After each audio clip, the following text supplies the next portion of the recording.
La vez pasada estuvimos platicando algunas cosas sobre de este esquema. Veíamos por ahí eh, un ejemplo muy sencillo de cómo se llevan a cabo las operaciones de un programa.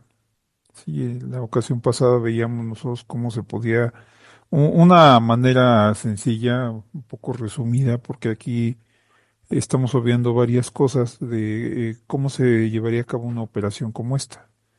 Sí, eso vimos la vez pasada. Bueno, algunos otros ejemplos que queremos que tengan presentes ustedes y algunos conceptos adicionales, sí los vamos a revisar en esta sesión.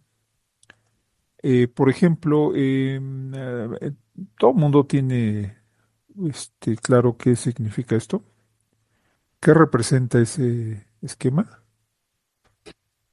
¿Sí han utilizado por ahí ese comando? Seguramente sí.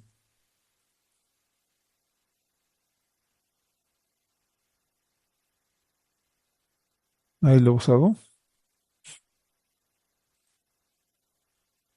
Bueno, casi, no es exactamente top. Por aquí Ezequiel nos dice que es top. Es muy parecido. Es algo muy parecido. De hecho, por acá está el comando, si se fijan. Este es el comando que se está ejecutando. Esto representa información de los procesos, que es información muy parecida. Es prácticamente la misma información que nos muestra top, que es otro ejemplo de uno de los comandos con los cuales podemos nosotros acceder a la información de los procesos. Sí, esto a grandes rasgos lo que hace es mostrarnos todos los procesos entre comillas. Ahorita les comento un poco sobre esta misma salida. En principio, pues lo que hace es mostrarnos información acerca de los procesos que está ejecutando en este momento nuestro sistema operativo. Sí, los procesos que hay en ejecución en este momento en nuestra computadora. Por ejemplo, entre otras cosas, muy rápidamente, pues aquí nos dice quién es el usuario que está ejecutando cada proceso. ¿Cuál es el identificador de proceso? El proceso, por ejemplo, corresponde al proceso número uno, que siempre se representa utilizando un valor entero. El porcentaje de CPU que ha utilizado ese proceso, el porcentaje de memoria, algunos detalles adicionales sobre memoria virtual. En caso de que sea un proceso que se haya ejecutado desde una terminal, este campo TTY me dice desde qué terminal se está ejecutando, el estado del proceso, ya que puede haber todo un conjunto de estados diferentes. ¿Sí? ¿En qué momento se inició? ¿Cuánto tiempo lleva en ejecución? Y finalmente, ¿cuál es el programa que se está ejecutando? ¿Sí? Como parte del proceso. Acuérdense, nosotros por ahí una de las definiciones que dimos, una definición muy sencilla de proceso era pues uno de los servicios que proporciona el sistema operativo para llevar a cabo la ejecución de procesos, de programas, perdón. Otra manera en la cual podemos definirlo, que es una de las definiciones más comunes que encuentran ustedes, es que pues, un proceso pues, finalmente es un programa en ejecución. Para nosotros va a ser algo mucho más detallado. Sí, entonces, en principio, pues podríamos ver el proceso como un elemento que proporciona o que maneja el sistema operativo para permitirme la ejecución de aplicaciones. ¿Sí? Bueno, por ejemplo, no sé si por ahí se han encontrado con este proceso en particular, no necesariamente el nombre, porque no puede variar dependiendo de qué tipo de sistema tienen, qué versión tienen. Sí, en este caso, este programa se llama init y es el proceso número uno. ¿Alguien sabe a qué corresponde ese proceso? Sí, por ahí al final tenemos también algunos que son procesos de usuario. Si se fijan, todos estos de aquí son procesos que se están ejecutando a través del usuario root. Esos usualmente son procesos que corresponden, no necesariamente todos, pero la mayoría, pues corresponden a servicios que proporciona el sistema, ya sea los usuarios o servicios que proporciona el mismo sistema operativo. Sí, por ejemplo, estos procesos que tenemos aquí, los pueden checar también ustedes en sus sistemas Linux. Todos estos procesos que se representan, el comando se muestra entre corchetes, como estos de aquí, corresponden en realidad a apuntadores a rutinas del sistema operativo. Se dan de alta aquí como procesos para que el sistema pueda tener acceso a ellos de manera más rápida, más por cuestiones de eficiencia, pero todo esto que tenemos aquí, bueno, ¿alguien nos puede decir a qué corresponde este proceso?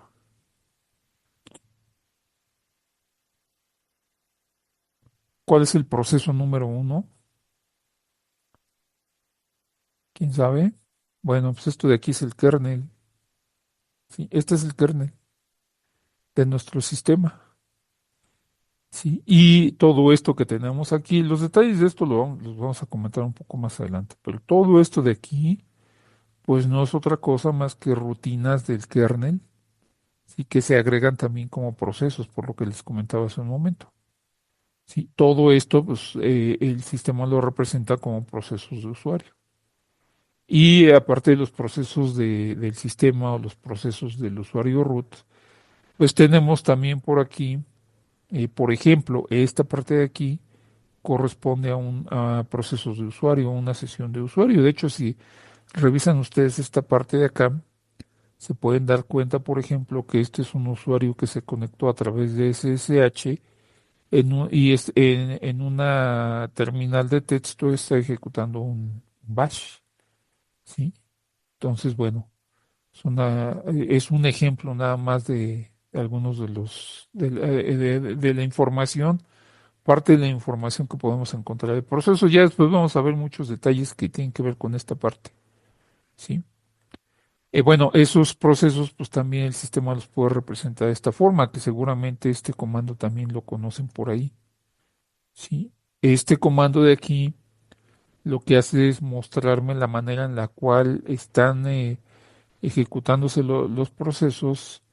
Y aquí uno de los detalles importantes es que se muestra la dependencia que hay entre los procesos. ¿Qué quiere decir eso? Bueno, por ejemplo, este proceso que tenemos aquí, si se fijan, corresponde a un servidor web, Apache, ¿sí? Y esta línea que tenemos aquí me indica que este proceso Apache es un proceso hijo de este que corresponde al proceso número uno, ¿sí? En este caso, el número que aparece aquí, a un lado de esta cadena de texto, corresponde al número de proceso, ¿sí? Por ejemplo, este proceso de aquí tiene el número 691, que sería su identificador de proceso. Más adelante vamos a ver la manera en la cual se lleva a cabo el inicio el arranque de un sistema Linux en particular, y por ahí vamos a ver que en algún punto del proceso de inicio se comienza a ejecutar el kernel y a partir de ahí, ¿sí? Se comienzan a generar todos los procesos que va a ejecutar el sistema, ¿sí? Bueno, cuando un proceso manda a ejecutar a otro, el proceso que manda a ejecutar se conoce como proceso hijo. Por ejemplo, en este caso, el systemd que representa el kernel, ¿sí? Si se fijan, es el proceso que tiene el número uno, va a ser el proceso padre de este de aquí, Discover Notify, del Model Manager, Network Manager, etcétera, ¿sí? En algún punto, cuando se requiere llevar a cabo la ejecución del servidor web, en el Apache en este caso, pues este también va a terminar siendo el proceso hijo del kernel, ¿sí? Y si se fijan, por ejemplo, si vemos nosotros en la información anterior, tenemos aquí la sesión de este usuario y este usuario está ejecutando como parte de los procesos, está ejecutando un proceso que se llama bash, o que ejecuta un programa bash, y el identificador es 243.451.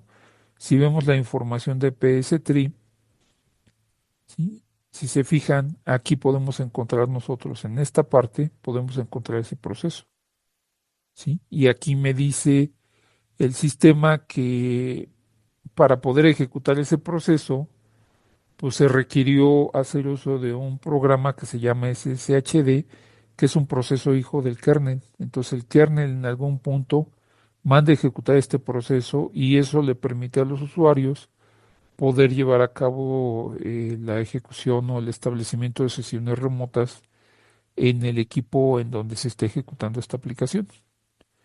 En el momento en el que un usuario se conecta, lo que hace es invocar a este programa de manera remota a través de SSH. Se ejecutan por aquí un par de procesos hijos y dentro de ellos o debajo de ellos se ejecuta el proceso bash. Y si se fijan dentro de ese bash se está ejecutando el mismo PS-tree que me está dando esta salida, este programa, ¿sí? Entonces, bueno, ahora, ¿cómo se lleva a cabo toda esa parte de la creación de procesos, el manejo de procesos? Bueno, vamos a suponer que tenemos un programa, ¿sí? Aquí tenemos un programita muy sencillo, como los que habíamos visto en la ocasión anterior, ¿sí? Cuando el sistema se inicia, ¿sí? Cuando logramos nosotros ejecutar este proceso, que es el proceso número uno, ¿sí? Que corresponde al kernel, ¿sí? Una de las primeras tareas que se llevan a cabo durante el inicio del sistema, durante el arranque del sistema, entre muchas otras cosas, pues es crear en la memoria, construir en la memoria una estructura que se conoce como cola de procesos. En esa cola de procesos lo que vamos a hacer es construir una lista ligada, ¿sí? En donde cada uno de los elementos de la lista ligada no es otra cosa más que una estructura, ¿sí? Y cada una de esas estructuras se utiliza para representar un proceso.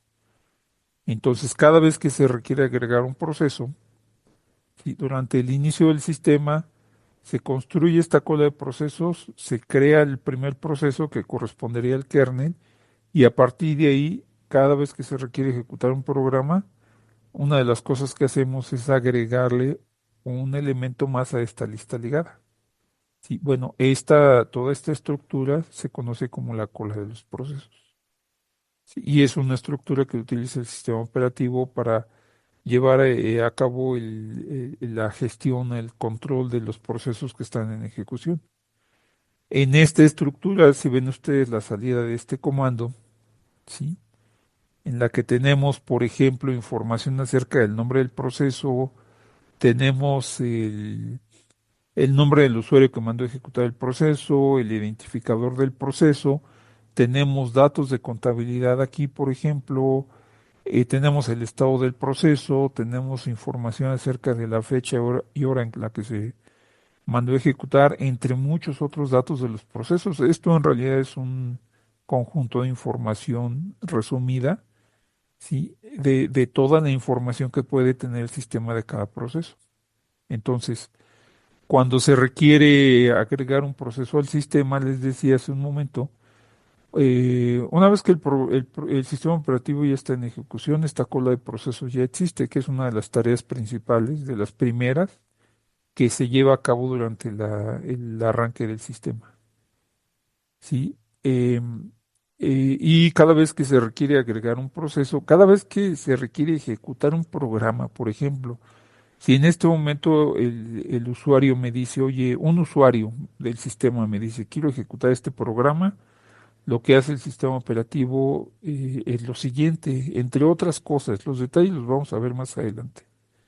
Sí, ahorita nada más quiero que tengan un panorama general. Y bueno, para poder ejecutar un programa, una de los requerimientos que habíamos comentado anteriormente que se deben cumplir es que cualquier cosa que yo quiero procesar, sea programa o dato, tiene que estar en la memoria. Entonces, cuando yo le digo a mi sistema de alguna manera, oye, quiero ejecutar esto, el sistema lo primero que tiene que hacer es, bueno, vamos a ver primero, si tienes tu permiso para crear esto, para ejecutar esto, a lo mejor no lo tienes. En caso de que sí lo tengas, bueno, pues hay varias tareas de las cuales se tiene que ocupar el sistema operativo, algunas de ellas están mencionadas por aquí. Entonces, a grandes rasgos, pues tengo que asegurarme de que hay recursos suficientes para poder ejecutar el programa. ¿Qué quiere decir eso? Bueno, pues tengo que venir aquí y ver si hay un espacio de memoria donde voy a poder yo alojar este programa. ¿sí? Entonces, entre otras cosas, pues me tengo que encargar de tareas que corresponden a asignación de recursos, ¿sí? Entre otras, bueno, pues hay que ver si aquí hay un espacio en el cual pueda colocar el programa. Aparte, una cosa es el espacio en el cual yo voy a colocar este código para poder ejecutarlo y otra cosa es la cola de procesos. Entonces, también parte de las tareas que lleva a cabo el sistema operativo para lograr que este programa se ejecute, pues es venir aquí y ver si tiene los recursos suficientes para poder agregar una estructura más a esta cola de procesos, ¿sí? Y esa estructura es la que va a representar el proceso nuevo, ¿sí? Entonces aquí, por ejemplo, una de las cosas que tendríamos que hacer sería agregar para un programa nuevo, agregar otra estructura más, ¿sí? El sistema operativo se va a encargar de decidir cuál va a ser el número de proceso. Vamos a suponer que este es el proceso 980. Para eso, pues el sistema lleva un control de los identificadores que se han asignado a los procesos anteriores. Obviamente aquí no podemos tener dos procesos con el mismo identificador. Entonces se determina cuál es el identificador que le va a corresponder al proceso nuevo y después lo que se hace pues es completar aquí los apuntadores, ¿sí? Para que los procesos se puedan ejecutar de manera correcta, ¿no? Hacemos algo como esto, ¿no? ¿Sí? Y con eso, pues ya agregamos nuestro proceso nuevo, ¿sí? Entonces, esa información se agrega a la cola de procesos, ¿sí? Y el programa, ¿sí? Esta parte de aquí, que sería el código que vamos a ejecutar, el programa pues, lo vamos a alojar en la parte de memoria que le corresponde a cada proceso, ¿sí? Una vez que ya hicimos eso, pues entonces el proceso en principio ya está listo para ejecutarse. ¿Sí? Con eso ya puedo yo llevar a cabo la ejecución de un programa y esa es una tarea, ya los detalles los vamos a ver más adelante, les decía. Esa es una tarea que se lleva a cabo cada vez que ustedes agregan procesos aquí, cada vez que ustedes requieren agregar una rama nueva aquí o una subrama a este árbol de procesos. Sí, este árbol ya después va a tener más significado para nosotros si es que no han visto ustedes anteriormente este tipo de información. Porque bueno, aquí además es importante saber quién es el proceso padre de quién. Por ejemplo, en este caso, pues el proceso padre de este PS-Tree, pues es este bash. Y a su vez el padre de bash es este SSHD y el padre de SSHD es este de aquí y el padre de este es este, ¿sí? Y el padre de este SSH pues es el kernel, ¿sí? Entonces ya después vamos a ver, entre otras cosas, si es que no lo han visto por ahí en sus cursos anteriores, cómo se manejan los procesos padres, los procesos hijos, esa dependencia, cómo se lleva a cabo, sí, cómo se lleva a cabo, por ejemplo, la ejecución de procesos en primer plano, en segundo plano, sí, entre otras cosas, ¿no? Pero en lo que respecta al manejo de procesos, la creación de procesos, a grandes rasgos, esta es la forma en la que el sistema operativo lo hace. ¿Sí? Entonces, una vez que yo inicio el sistema operativo, entre otras tareas, pues en la memoria, todo esto se encuentra también en la memoria, todo esto. En la memoria, en una de las partes de la memoria que corresponden al sistema operativo, se construye esta cola de procesos, se crea el proceso número uno que corresponde al kernel, se coloca en la memoria el kernel y a partir de ahí ya podemos comenzar a generar procesos. Y a partir de ese punto se comienzan a crear todos los procesos necesarios que se necesiten ejecutar en el sistema operativo. ¿Sí? Entonces, bueno, aquí hay muchos detalles que tenemos que ver. Por ejemplo, entre otras cosas, pues en qué orden se ejecutan estos programas. Siempre se ejecutan siguiendo esta cola de procesos. Si se fijan, esta es una cola circular. En principio, pues debería yo de ejecutar el proceso uno, después el 3, luego el 10, etcétera. Y cuando llegue al final, regresar al 1. Bueno, en la práctica, en realidad, la ejecución de procesos no se lleva a cabo de esa forma. ¿Sí? ¿Por qué razón? Bueno, pues porque hay procesos que tienen preferencia sobre otros, ¿sí? Cuando se lleva a cabo el manejo de prioridades. Y entonces, pues la ejecución de los procesos no se lleva a cabo tal cual como se muestra en la cola de procesos. Entre otras cosas, porque bueno, también cuando yo llevo a cabo la ejecución de un programa, pues se pueden generar errores, se pueden generar excepciones, se pueden enviar señales, se pueden generar interrupciones que alteran el flujo de ejecución de los procesos. Todo eso vamos a ver cómo se lleva a cabo, ¿sí? Bueno, algunos otros detalles que son importantes tener en cuenta, por ejemplo, ¿sí? Antes de pasar a eso, por ahí les había comentado, habíamos mencionado en la sesión anterior, me parece, que había una diferencia muy importante entre driver y controlador o controladora. Sí, seguramente todo el mundo ha visto algo como esto. ¿Alguien nos dice qué es esto?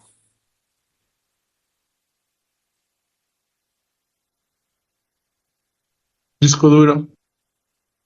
Es un disco mecánico, exacto. Es un disco duro mecánico. ¿Sí?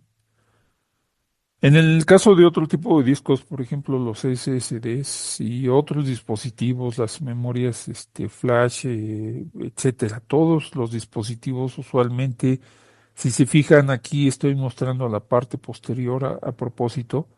Esto que vemos aquí, este circuito, es lo que se conoce como la controladora del dispositivo, ¿sí? Es la tarjeta controladora. Cuando hablamos de controladora, estamos hablando de un hardware. ¿Sí? Cuando hablamos de drivers, estamos hablando de software, un software que se requiere para que el sistema operativo pueda establecer comunicación con esta controladora y de esa manera pueda lograr tener acceso al dispositivo. En este caso, si se fijan, el disco, si se trata de un disco mecánico, el disco en realidad está alojado aquí. Aquí es donde se guarda mi información. Esta parte de acá, pues es un circuito con el cual el sistema operativo se comunica para poder localizar en esta parte las pistas, sectores, cilindros, etcétera, que correspondan a la información que requiero recuperar o guardar en el dispositivo. ¿Sí? Entonces, esta de acá es la controladora. Bueno, algunos detalles importantes acerca de el manejo de dispositivos. Aparte del manejo de procesos, pues el sistema operativo también lleva a cabo el, el manejo de dispositivos, ¿no? Bueno, aquí hay una pregunta. Ahorita la contestamos. Denme un segundo, por favor. ¿Sí? Bueno, por ejemplo, una de las formas en las cuales se lleva a cabo el manejo de un dispositivo, en este caso particular, el manejo de un disco, esto representa un disco duro, ¿sí? Este, es más, déjenme ponerle su etiqueta aquí. Sí, esto es un disco duro, ¿no? Sí, o bueno, representa un disco duro, ¿no? Disco duro. Sí, ahí está el disco duro. Sí. Por ejemplo, una manera en la cual se lleva a cabo una operación de lectura en el disco duro. Sí, esta parte de aquí que tenemos en el esquema representa la controladora del disco. Sí, es decir, esta parte de aquí representa este circuito que mencionábamos por acá. Sí, esa es la controladora. ¿Sí?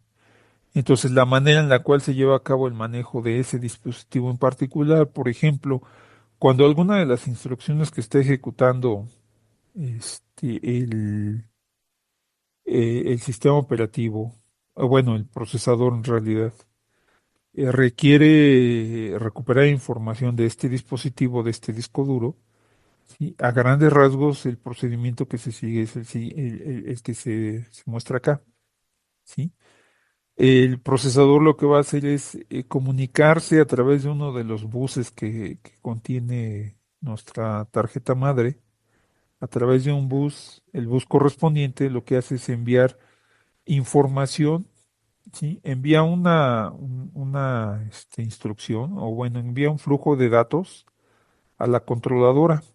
Entre otras cosas, pues necesitamos nosotros indicarle a la controladora cuál es la dirección del disco en términos de pistas, sectores, cilindros, ¿sí? Para el caso del disco mecánico, ¿sí? ¿Cuál es la dirección en la cual requiero yo recuperar información?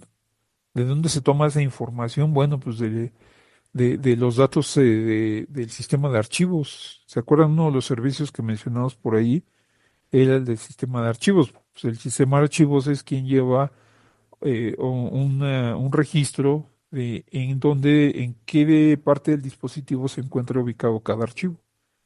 Entonces yo le indico cuál es la dirección donde se encuentra el archivo que quiero leer, cuántos datos necesito leer y alguna información de control por aquí, ¿sí?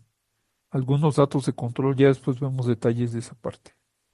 Sí, a grandes rasgos pues, yo le digo, ¿qué quiero leer? ¿Sí?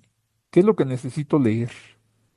Sí, y la controladora es la que se va a encargar de localizar esa información, recuperar esa información de aquí. Una vez que la recupera, la coloca en este buffer, que es un buffer interno del dispositivo.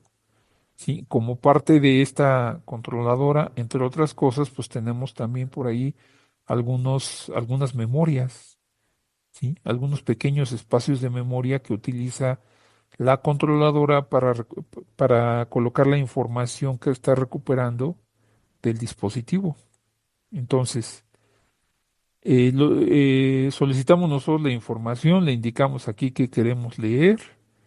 En el siguiente paso, lo que hace la controladora, que es quien realmente se encarga de recuperar la información, toma la información aquí, la localiza, ¿sí? La recupera y la coloca aquí, ¿sí?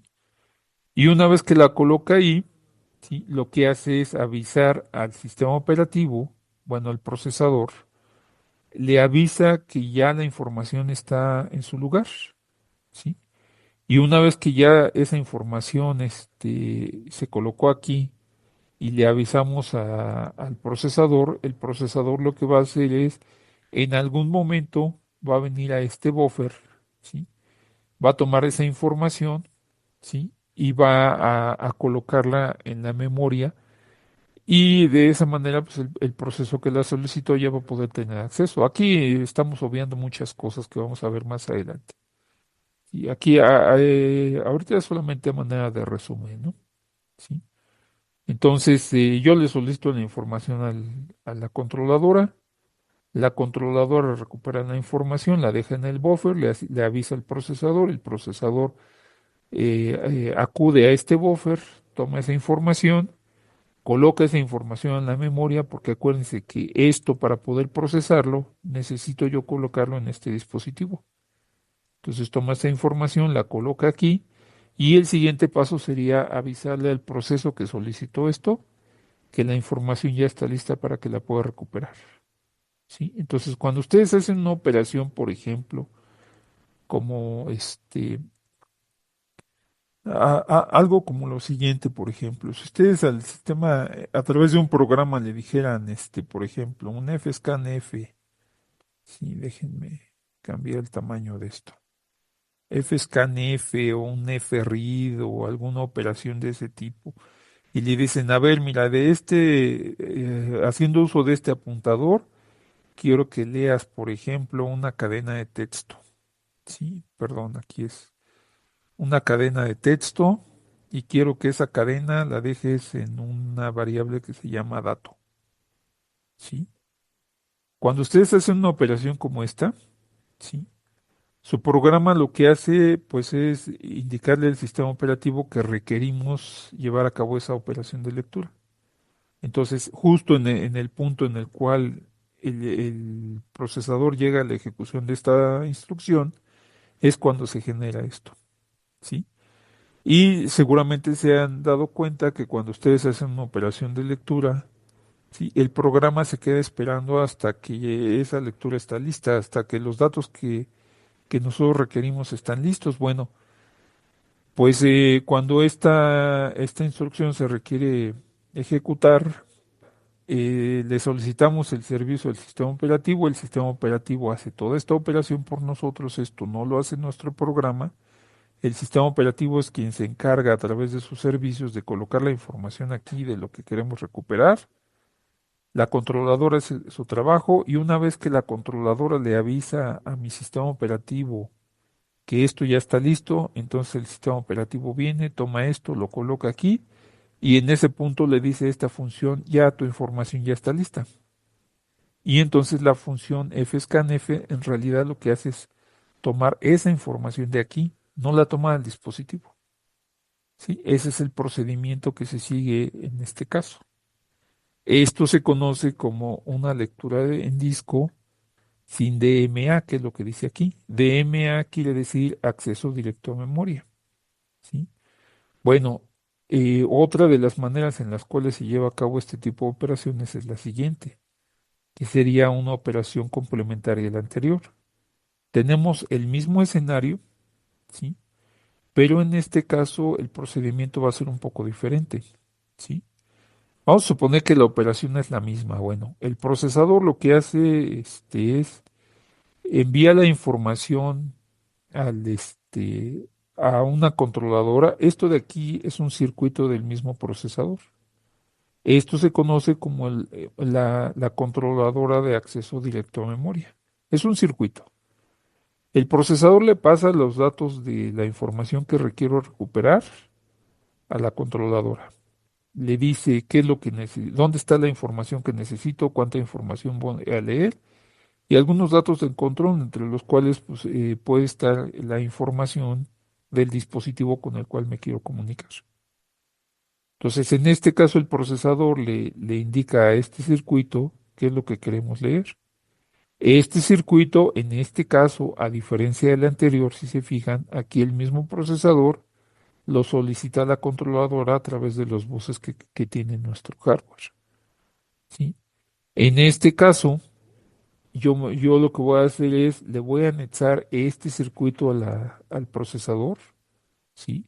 Este circuito va a ser el encargado de llevar a cabo la operación. ¿Qué ventajas tiene esto? Bueno, cuando yo le pido al procesador que lleve a cabo o que me ayude a llevar a cabo una operación de lectura sobre mi disco, ¿sí? En lugar del procesador llevar a cabo esa operación, se lo encarga a este circuito. Sí, y una de las ventajas de hacer eso es que inmediatamente en cuanto el procesador le pide eso a este circuito, el procesador se puede desocupar y puede comenzar a atender a otro proceso diferente, mientras la controladora es la que se encarga de llevar a cabo la operación de lectura, ¿sí? Bueno, lectura en este caso, ¿no? Si fuera una escritura, sería algo similar. Entonces, en este caso, la controladora lo que hace es, ella es la que se encarga de comunicarse con la controladora del dispositivo, de mi disco duro, ¿sí? Le transfiere la información de los datos que requiero recuperar, la controladora hace su trabajo, ¿sí? Y una de las diferencias aquí importantes es que cuando se hace uso de este esquema que se conoce como acceso directo a memoria, como parte de la información que yo le voy a entregar a a la controladora de acceso directo a memoria y a la controladora del dispositivo, yo le voy a indicar a la misma controladora en dónde tiene que guardar la información que recupere, ¿sí? Entonces, en este caso, la controladora recibe la información bueno, los datos de la información que yo requiero recuperar. Si accede al dispositivo, toma esa información, la coloca en el buffer y esta controladora lo que hace es toma esa información del buffer y la copia directamente a la memoria. Eso porque como parte de la operación, yo aquí como parte de la información de control voy a recibir la dirección de memoria donde requiero que se coloque esta información. ¿Sí? Y esa operación, esta operación que tenemos aquí con el número 4, el paso número 4, lo lleva a cabo la controladora del dispositivo. No es necesario que lo lleve a cabo el procesador. ¿Sí? Entonces, si se fijan aquí, lo que estamos haciendo, pues le agregamos un circuito adicional, un circuito auxiliar al procesador, y ese circuito es el principal que se encarga de llevar a cabo la operación. La solicita a la controladora recupera la información, la guarda en su buffer y posteriormente la misma controladora, como yo ya le dije dónde tiene que guardar la información, la misma controladora toma esto, lo coloca aquí. Ahora, en el momento que yo hago eso, de alguna forma todos se tienen que enterar, todos los involucrados se tienen que enterar de que esa información ya está lista en la memoria. ¿Cómo se hace eso? Bueno, pues la controladora, una vez que colocó esta información en la memoria, le avisa a la controladora de acceso directo a memoria, le avisa a este circuito y a su vez este circuito le avisa al procesador. Y hasta ese punto es cuando el procesador se entera, ¿sí? Y el sistema operativo se enteran de que esta operación ya se completó. ¿Sí? Entonces, una de las ventajas aquí enormes de llevar a cabo la operación de esta forma, ¿sí? Es que pues el procesador se desocupa muy rápido. Lo que hace es, cuando yo le solicito una operación de ese tipo, en lugar del procesador dedicarse a contactar a la controladora y después copiar la información al buffer de memoria, lo que hace es, se lo encarga la controladora se lo encarga la controladora de acceso directo a memoria, esa controladora se lo encarga a la controladora del dispositivo, la controladora del dispositivo recupera la información, la coloca aquí, y si se fijan, mientras todo esto se está llevando a cabo, el procesador puede estar ocupándose de atender un proceso diferente. Una de las ventajas de hacer eso es que el funcionamiento de mi procesador pues se va a ver beneficiado. La velocidad de ejecución de mis procesos se va a incrementar porque el procesador no va a caer aquí en no va a tener tiempos de retraso cuando necesite llevar a cabo operaciones como esa, porque todas esas operaciones pues, se llevan a cabo a través de circuitos adicionales. Sí, entonces este circuito, como les decía, es parte del procesador. Obviamente, para poder llevar a cabo esto, pues requerimos que el procesador cuente con esta tecnología, que cuente con este tipo de circuitos y que también la controladora tenga la posibilidad de manejarlos. ¿Sí? Si la controladora no tiene la posibilidad de llevar a cabo el acceso directo a memoria, que implica tomar la información que recuperó y copiarla directamente al buffer, pues entonces este esquema no se puede implementar. Por ejemplo, pues esto nos ocurriría si tuviéramos nosotros un disco duro muy viejo de hace 20 años, por ejemplo, que es poco probable que cuente con la posibilidad de llevar a cabo esta operación. ¿Sí? Lo mismo si tuviéramos un procesador muy antiguo, por ejemplo, un 386 o incluso más antiguo, un procesador 8086 que no contaba con este tipo de tecnología, pues tampoco se podría llevar a cabo. Pero cada vez que se lleva a cabo una mejora en los dispositivos, ¿sí? En el hardware, ese tipo de mejoras pues van incrementando el rendimiento, van mejorando el rendimiento de nuestros sistemas, ¿sí? Valiéndonos de los dispositivos o las nuevas mejoras de hardware que tenemos, ¿sí? Entonces, esa es una manera, o bueno, esa es otra de los detalles que hay que tener en cuenta cuando estudiamos sistemas operativos, cómo se lleva a cabo el manejo de los dispositivos, entre otras cosas. Más adelante, cuando lleguemos a la parte de entrada y salida, vamos a ver algunos detalles adicionales sobre esto, de hecho, bastantes detalles sobre este tipo de hardware y la manera en la cual funciona el sistema operativo. Porque además, cada vez que encontramos nosotros una mejora en la parte de hardware, ¿sí? Eso implica que vamos a tener que hacer modificaciones a nuestro sistema operativo para poder aprovechar esto. Por ejemplo, si se fijan aquí, yo tendría que modificar mi sistema operativo para que cuando una aplicación requiere la ejecución de o recuperar información de un dispositivo o acceder a un dispositivo, eh, el sistema operativo se tiene que asegurar nada más de que entrega la información aquí e inmediatamente el proceso que se estaba ejecutando se interrumpe, nos vamos a ejecutar uno nuevo mientras la controladora me avisa que ya la información está disponible, ¿sí? Entonces, bueno, todo eso pues implica, entre otras cosas, en modificaciones en el diseño del sistema operativo, ¿sí? Bueno, algunos otros detalles. ¿Alguien ha escuchado por ahí el término IRQ? ¿Alguien nos puede decir qué cosa es un IRQ? Y bueno, mientras por aquí Ezequiel preguntaba si es lo mismo controlador que firmware. Están relacionados, pero no es exactamente lo mismo. La controladora, sí, este dispositivo que mencionábamos por acá, sí. Bueno, para empezar, ¿quién nos dice qué cosa es firmware? Sí, ¿qué es el firmware? ¿Dónde encontramos un firmware? Ejemplos de un firmware, sí. Un ejemplo de eso, voy a escribirlo por acá. ¿Qué es el firmware?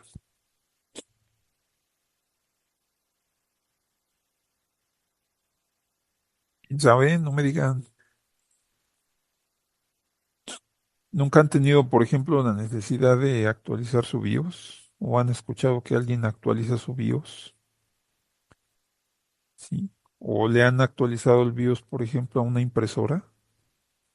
¿Sí? No es el único dispositivo, ¿no? Hay otros más que lo tienen. ¿Sí? Bueno, pues ese firmware no es otra cosa más que un programita que está almacenado en uno de los dispositivos digo, en uno de los componentes del dispositivo, el firmware. ¿Sí? Que es un programita a través del cual funcionan estos dispositivos, ¿sí? Entonces, la controladora, pues es el circuito, el firmware, podríamos verlo como un software, ¿sí? En algunos casos incluso llega a ser un sistema operativo por sí solo, un sistema operativo obviamente muy sencillo, ¿sí? Para un propósito muy particular. Pero cuando hablamos de firmware, estamos hablando de software, algún software que está grabado en uno de estos componentes. Entonces, el firmware es parte de la controladora, ¿sí? Esa es la relación que existe, ¿sí? Bueno, échenle un ojo a este término por ahí. Seguramente si no se lo han encontrado, denle una revisada por ahí para que les quede un poco más claro. Entonces, bueno, ¿alguien nos puede decir qué cosa es un IRQ? ¿Quién sabe qué cosa sea un IRQ? Sí. ¿Qué es un bus en este contexto? Sí. Seguramente en su curso de arquitectura por ahí vieron que existen diferentes tipos de buses, buses de datos, buses de direcciones, sí. El bus, a ver, Misael, ¿te refieres al IRQ o te refieres al bus? Creo que al IRQ, ¿no? Y bueno, Alan también nos dice por aquí que es una interrupción. Y sí, al IRQ. Sí, pues el IRQ se utiliza para cuando se requiere llevar a cabo una interrupción. Sí. Este, bueno, funciona más o menos de la siguiente manera. Vamos a ver este esquema, que es un esquema muy parecido a la suma que veníamos por ahí en una ocasión anterior. No vamos a ver muchos esquemas de este tipo, ¿eh? Pero bueno, aquí hay algunos detalles importantes que tienen que ver con la parte de hardware, con la arquitectura de la computadora, que sí me interesa que tengamos presentes porque muchos de ellos los vamos a referenciar cuando vayamos avanzando con el curso. Sí, cuando trabajamos con sistemas operativos o estudiamos sistemas operativos, pues van a surgir por ahí. Sí. Entonces, por ejemplo, aquí estamos otra vez suponiendo una operación de lectura sobre un dispositivo. Si se fijan, acá está mi controladora, acá está otra vez mi disco duro. Sí, y la controladora lo que hace es En este caso, recuperar información del dispositivo. Y una vez que recupera esa información del dispositivo, lo que tiene que hacer pues es avisar al sistema operativo, ¿sí? La manera en la cual se lleva a cabo ese aviso es a través justo de esto que se conoce como IRQ, ¿sí? Y IRQ viene de Interruption Request, o sea, solicitud de interrupción, ¿sí? Una interrupción funciona a grandes rasgos de la siguiente manera, después también lo vamos a ver con detalle. Cuando vamos a suponer que estamos haciendo uso de acceso directo a memoria, entonces la controladora se encarga de recuperar la información del dispositivo, coloca esa información en la memoria que le hayan indicado y a continuación lo que tiene que hacer pues es avisar al procesador para que el procesador lleve a cabo alguna acción a continuación. Usualmente esa acción implica pues de alguna manera ver la forma de avisarle al proceso que solicitó esa información que ya está lista. ¿Sí? Entonces aquí el paso número uno es recuperar esta información. El paso número uno para el esquema, ¿sí? Recuperamos la información y después hay que avisar al sistema operativo. ¿De qué manera se hace ese aviso? Bueno, la controladora haciendo uso de este bus, ¿sí? Que en este caso comunica a la controladora con otros dispositivos, entre ellos con el procesador. Lo que hace es enviar un cierto número por aquí, ¿sí? Que se va a colocar, que se va a guardar por acá en el procesador. Lo que hace cada uno de los dispositivos, cada dispositivo, ¿sí? En el sistema operativo en el cual estoy trabajando va a tener un número diferente, ¿sí? Es decir, hay un número asignado, por ejemplo, un número entero asignado al teclado, otro al mouse, por ejemplo, otro al disco que se encuentra como maestro, por ejemplo, para los discos magnéticos, el maestro primario, el maestro secundario, el disco esclavo primario y secundario. Cada uno de esos dispositivos, sí, incluso algunos componentes de la tarjeta madre, todos ellos tienen un número diferente, ¿sí? ¿Para qué sirve ese número? Bueno, cuando la controladora, vamos a suponer que la controladora tiene asignado el número 3, ¿sí? O el número 10, por ejemplo, ¿sí? Y ese es el número que identifica al dispositivo. Bueno, ese número se conoce también como IRQ, ¿sí? Y la manera en la que funciona, porque aquí hay un detalle importante. ¿Qué pasa si en mi sistema tuviéramos nosotros tres discos duros, ¿sí? Y yo le solicité una operación de lectura a los tres. Sí, y uno de ellos ya terminó y me avisa. ¿Cómo puedo saber cuál es el disco que me está avisando en este momento? Bueno, pues justo para eso a cada uno de los dispositivos se le asigna un número diferente. Si tengo cuatro discos duros, cada uno de ellos va a tener un número independiente. ¿Sí? Ese número, la controladora del disco, una vez que ya terminó la operación que se le solicitó y necesita avisarle al procesador o al sistema operativo que ya esa operación está lista, lo que hace es a través de este boot transfiere ese número, ¿sí? Transfiere ese número y además de transferir ese número, lo que hace es habilitar este bit que tenemos aquí. Bueno, este pin, que es el pin de interrupción, ¿sí? Entonces se envía por aquí una señal eléctrica a este pin de tal forma que este pin se va a habilitar y también lo que hace es enviarle el número del dispositivo al procesador. Entonces, por ejemplo, decíamos, ¿qué tal que mi disco duro, aquí el IRQ que tiene asignado, ¿sí? El IRQ que tiene es igual a 12, por ejemplo, ¿sí? Ese es el IRQ que tiene. Bueno, pues ese IRQ, este número se lo vamos a enviar al procesador a través de este bus. Ese número va a llegar al procesador. Además de enviar el número, habilitamos este bit, ¿sí? La controladora se encarga de habilitarlo. Una vez que se habilita, el procesador inmediatamente se da cuenta, se puede enterar inmediatamente que alguien está tratando de interrumpirlo, ¿sí? Y a continuación lo que hace el procesador es lo siguiente. Otro de los componentes que tiene el procesador es este que se conoce como PIC, ¿sí? Que es el controlador de interrupciones programable. Un controlador de interrupciones, piénsenlo como un circuito que lo único que va a hacer, entre otras cosas, a grandes rasgos, es identificar quién está interrumpiendo en este momento el procesador, ¿sí? Entonces, cuando la controladora envía su IRQ aquí y habilita este bit, inmediatamente el CPU lo que hace es dice, a ver, vamos a ver, este número pues se coloca por acá en alguna parte, ¿sí? Para identificar el dispositivo, ¿sí? Lo voy a poner por aquí. Y entonces el procesador le dice, oye, ¿quién es el que está interrumpiendo? ¿Sí? Y además este circuito, entre otras cosas, lo que hace es decidir si esta solicitud de interrupción se atiende en este momento o la podemos posponer, ¿sí?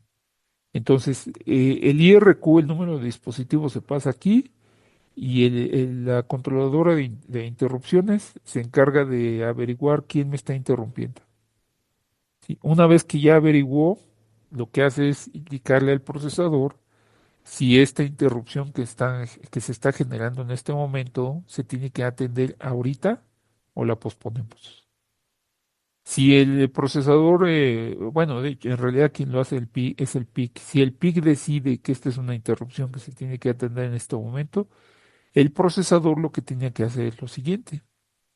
Sí, lo que hace es dice, a ver, vamos a ver, ¿cuál es el proceso que se está ejecutando? El proceso 50, por ejemplo. Bueno, pues vamos a tomar toda esta información del proceso 50, la vamos a guardar, ¿sí? ¿En dónde se guarda? Pues si regresamos nosotros a este esquema, esta estructura, entre otras cosas, tiene la capacidad de guardar el estado de cada proceso cuando se requiere eh, interrumpir para llevar a cabo otra tarea. Entonces, en esta estructura que se conoce como PCB, ¿sí? Bueno, estas siglas PCB quieren decir bloque de control de proceso. Entonces, lo que hace el sistema operativo es, dice, vamos a ver quién me está interrumpiendo. ¿Sí? Ah, es la controladora de disco, tengo que atenderla, entonces toma la información del procesador que indica el estado del proceso actual que se está ejecutando.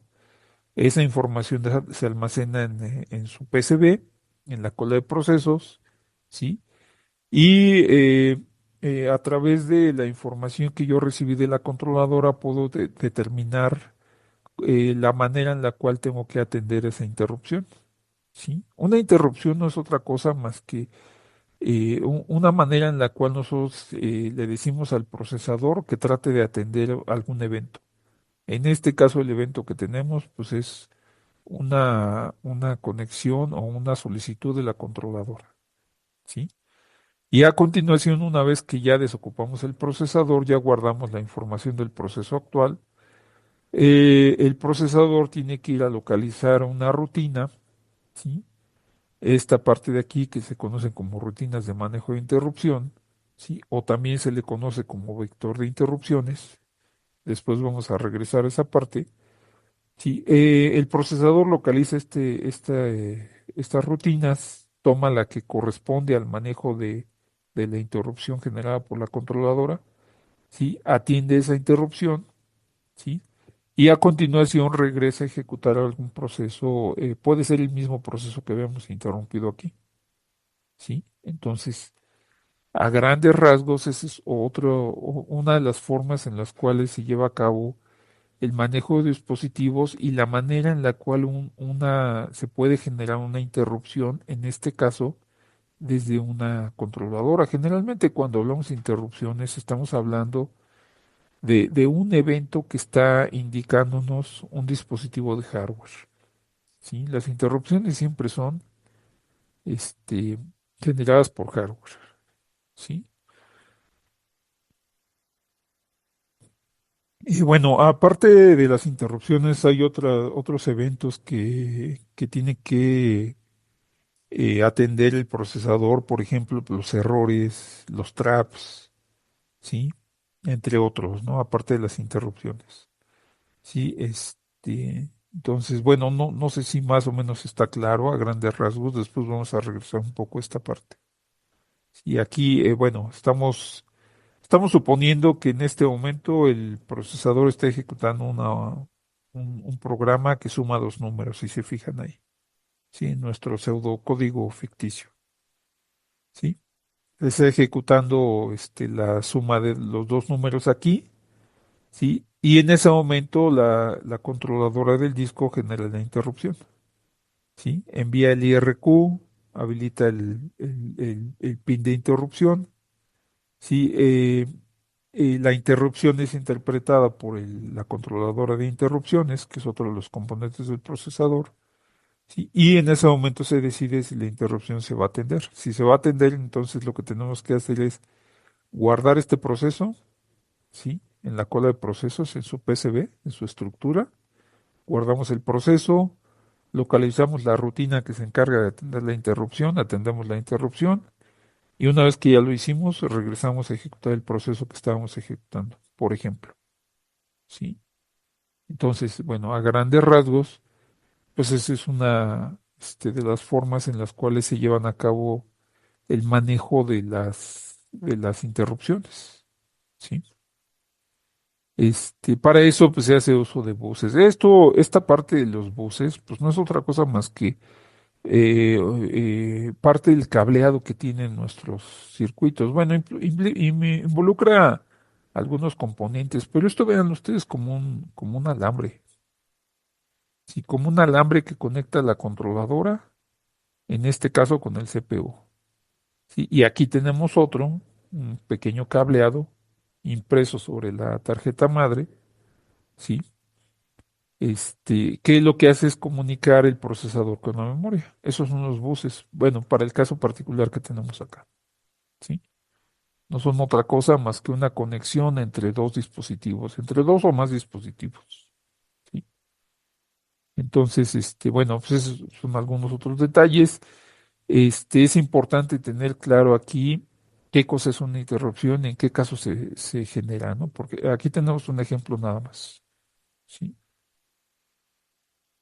Bueno, esta parte de aquí que mencionábamos nosotros, ¿sí? Cuando la controladora de interrupciones decide que hay que atender una interrupción, ¿sí? Aquí les comentaba que el sistema operativo tiene que localizar la rutina que se encarga de atender esa interrupción. Cada una de las interrupciones es diferente, no es lo mismo atender una interrupción de una controladora de disco que una interrupción, por ejemplo, generada por el teclado, ¿sí? O por algún otro dispositivo.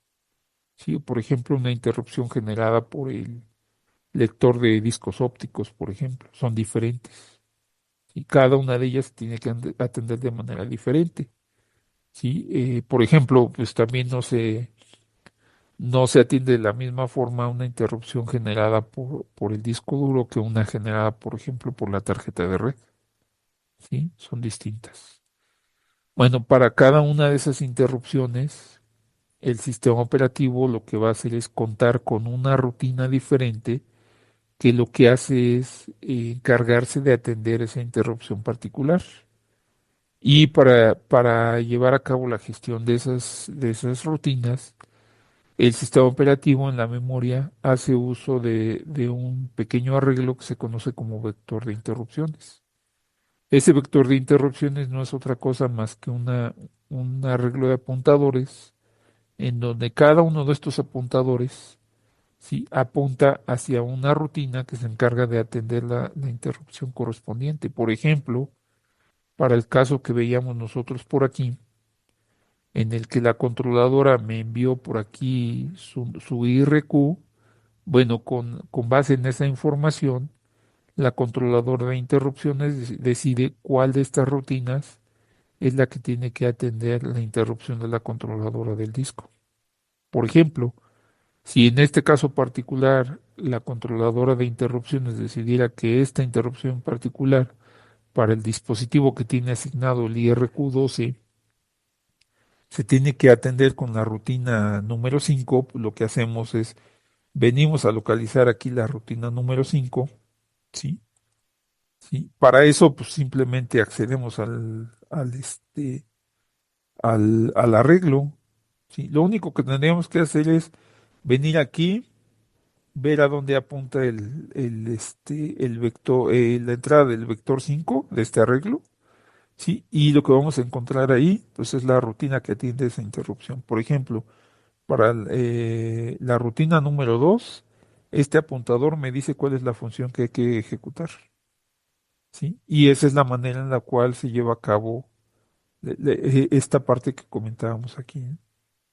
¿Sí? Entonces, la controladora genera el IRQ, interrumpe el procesador, el PIC interpreta esa información que recibió, decide si se tiene que atender la interrupción. Si decide que sí se va a atender, entonces inmediatamente el procesador lo que hace es, bueno, el PIC decide cuál es la rutina que se encarga de atender esta interrupción particular. Localizamos el vector de interrupciones y simplemente accedemos al índice correspondiente y esta es la rutina que vamos a ejecutar, ¿sí? Entonces, esta parte de aquí que nos la vamos a encontrar muchas veces en el curso, el vector de interrupciones no es otra cosa más que un arreglo de apuntadores que me indican cuál es la rutina que se encarga de atender cada una de las interrupciones que soporta nuestro sistema, ¿sí? Entonces, bueno, ese es la manera en la cual se lleva a cabo esto. Eh, como ejemplo, si quieren, cada uno de los sistemas operativos implementa su vector de interrupciones de manera diferente. Obviamente las funcionalidades son similares, ¿sí? Entre sistemas operativos, pero cada uno tiene sus particularidades en cuanto a la manera en la cual implementa sus funciones. Por ejemplo, para el caso de los sistemas Linux, este es el archivo, pueden ustedes localizarlo en su sistema, si es que tienen instalados los fuentes del sistema operativo. Aquí pueden encontrar ustedes algunas del código con el cual están implementadas las interrupciones de Linux, ¿sí? Bueno, para el caso particular de Linux, por ejemplo, la manera en la cual se implementa el vector de interrupciones es este. El vector de interrupciones tiene 253 entradas, 256, perdón, como pueden ver aquí. Las primeras 31 corresponde a traps y excepciones del sistema operativo, ¿sí? Por ejemplo, pues ahí es donde están implementadas las rutinas que se van a ejecutar cuando un programa lleva a cabo una operación sobre cero, ¿sí? Por ejemplo, entre otros, ¿no? ¿Sí? O, por ejemplo, cuando estamos tratando de acceder a un espacio de memoria al cual no tenemos acceso. Cuando se hace por ejemplo, a través de un apuntador intentamos acceder a una localidad a la cual no deberíamos poder acceder, ¿sí? Por ejemplo, para el caso de los dispositivos, en el caso de Linux, las interrupciones de la 32 a la 127 son las que implementan el manejo de dispositivos. Sí, por ejemplo, para el caso particular que teníamos acá, sí, la interrupción que maneja la controladora del disco, perdón, la interrupción del disco, ¿sí? Para el caso del sistema Linux, pues tendría que ser una interrupción que ande por aquí, ¿no? En el vector de interrupciones, ¿sí? La 128 que por ejemplo, seguramente por ahí la han encontrado, de hecho, por ahí está su nombre, ¿sí? Esta es una interrupción que se utiliza para hacer llamadas al sistema, ¿sí? Justo es la interrupción que se utiliza cuando requerimos llevar a cabo una llamada al sistema, es decir, cuando un programa requiere algún servicio proporcionado por el sistema operativo. La manera en la cual se implementa el manejo de esa llamada, pues es utilizando esta interrupción, ¿sí? O esta función del vector de interrupciones. Sí, y de las 129 en adelante, en realidad no están definidas. Esas pueden llegar a utilizarse dependiendo del sistema operativo. Algunos sí tienen implementadas, algunas particulares, pero esa parte pues, ya depende del sistema operativo. También algunas de ellas pueden ser definidas por el usuario, ¿sí? Entonces, bueno, algunos detalles que tienen que verlo con las interrupciones. Y bueno, algunos detalles adicionales. Por ahí acabamos de mencionar nosotros, los traps, que seguramente ya por ahí los habían escuchado. Sí, bueno, a manera de definición, pues, la interrupción, pues ya como vimos ya, son generadas por el hardware, involucran los IRQs, ¿sí? Implican cambiar el estado de uno de los pines del procesador y además hacerle llegar al procesador información para que pueda saber quién está generando esa interrupción y qué tipo de interrupción es, ¿sí? Los traps son generalmente creados o son generados por el software, ¿sí? Generalmente pues, corresponden a llamadas al sistema, ¿sí? Por ejemplo, cuando su programa requiere, si están ustedes ejecutando una operación como un fprintf, por ejemplo, un fwrite, un fread o requieren alguna otra operación que necesite el sistema, la creación de un proceso nuevo, por ejemplo, entre otras cosas, sí, un proceso hijo, por ejemplo, o la creación de un hilo, que ya después vamos a ver hilos, pues eso se hace a través de un trap. También generamos una especie de interrupción para el sistema, pero en este caso ese tipo de interrupción se conoce más bien como trap, ¿sí? Bueno, también tenemos excepciones, ¿sí? Que son eventos, generalmente relacionados con la ejecución de un programa, es decir, son situaciones especiales que se presentan cuando un programa se está ejecutando. Ejemplos de eso, pues como mencionábamos hace un momento, ¿qué pasa cuando un programa hace una división entre cero, por ejemplo? ¿Sí? Ujú. Aquí hay que tener claro un detalle que está mencionado por acá. La excepción es diferente del error. Las excepciones, bueno, los errores pueden ser manejados por el sistema operativo, ¿sí? Este, por ejemplo, aquí hay un ejemplo muy sencillo mencionado. Por ejemplo, ¿qué pasa cuando no podemos localizar un archivo en el disco? ¿Sí? Eso pues, correspondería a un error. En el caso de la excepción, generalmente se trata de operaciones que el sistema operativo no puede resolver, ¿sí? El programa obviamente tampoco, ¿sí? Y usualmente provocan la finalización de los programas. Por ejemplo, pues ahí podemos encontrar, por ejemplo, los famosos segmentation faults, ¿sí? Las fallas de acceso a memoria o las violaciones de acceso a memoria, las operaciones entre cero, por ejemplo, divisiones entre cero, entre otras cosas, ¿no? En el caso de los errores, pues, por ejemplo, cuando tratamos de acceder a un archivo para el cual no tenemos nosotros el acceso suficiente o los privilegios suficientes para acceder. ¿Sí? Entonces ahí hay que tener claro eso. Hay una diferencia entre la excepción y el error. El error puede ser manejado por el sistema operativo, la excepción no. Y las excepciones generalmente provocan que el programa se finalice. ¿Sí? Bueno. Además, para el caso de las interrupciones, hace un momento en el esquema que veíamos por acá, sí, en este esquema les decía, bueno, eh, la controladora genera una interrupción, envía su IRQ, habilita este pin del CPU.